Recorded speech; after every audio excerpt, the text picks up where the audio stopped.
It was a damp, gray Tuesday evening in Cedar Falls, Iowa, the kind where low, heavy clouds pressed down on the town, and the air carried that cool, sharp scent of rain-soaked pavement. I had just finished sliding the last plate into the dishwasher when I heard the front door creak open. "Ethan. That you?" I called, wiping my hands on the kitchen towel. "Yeah, Mom," came my son's reply, but something about his voice made me pause. It was quieter than usual, hesitant, as if he were unsure about stepping all the way inside.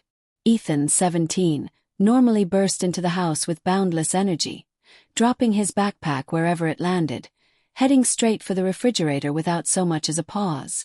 But that night, he stepped inside slowly, his gaze avoiding mine. "Hey," I said, studying his expression. "Rough day." He lifted one shoulder in a half-hearted shrug. "Kind of."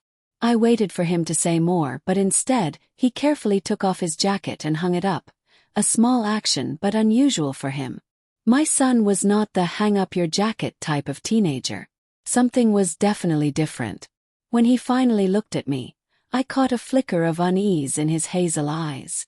"Mom, please don't be mad." That phrase is every parent's red flag. Teenagers don't follow it up with, "I organized my closet."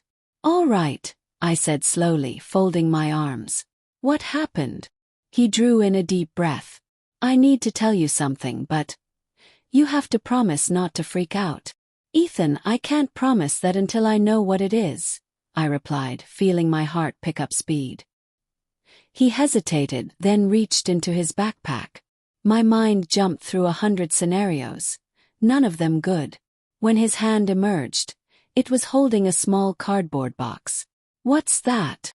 I asked. It's a kitten," he admitted, opening the box. Inside, a tiny gray and white kitten blinked up at me with wide, curious green eyes. "Ethan," I gasped, my voice rising. "Where did you get a kitten?"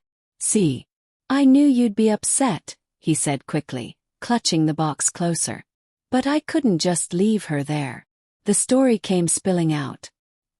He had found her shivering in an alley behind the school, drenched from the all-day rain. Her cries had been so pitiful that he'd gone to Mr. Benson's hardware store to ask if anyone knew her owner, but no one did. So he brought her home. I let out a long sigh, torn between frustration and the undeniable cuteness of the little creature. "Ethan, we don't have the space or the money for a cat right now." His gaze fell to the kitten, then back to me, steady and determined. "I'll take care of her. I'll buy the food with my job money. I'll clean up after her. Please, Mom." I couldn't just let her freeze out there. In that moment, I realized this wasn't just about rescuing a kitten. It was about my son growing into someone who would choose compassion over convenience. Still, I had to be realistic. "All right," I said after a long pause.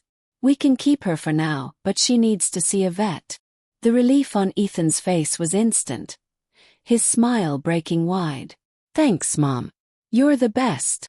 That night, while he made a little bed for her in the laundry room, I watched him from the doorway. He was gentle and patient, speaking to her in a soft voice as though she'd been part of our lives forever. A week later we took her, now named Willow, to the vet. She was healthy, just a little thin. Weeks passed, and I noticed changes in Ethan. He became more responsible, more attentive. He never forgot to feed Willow or clean her litter box.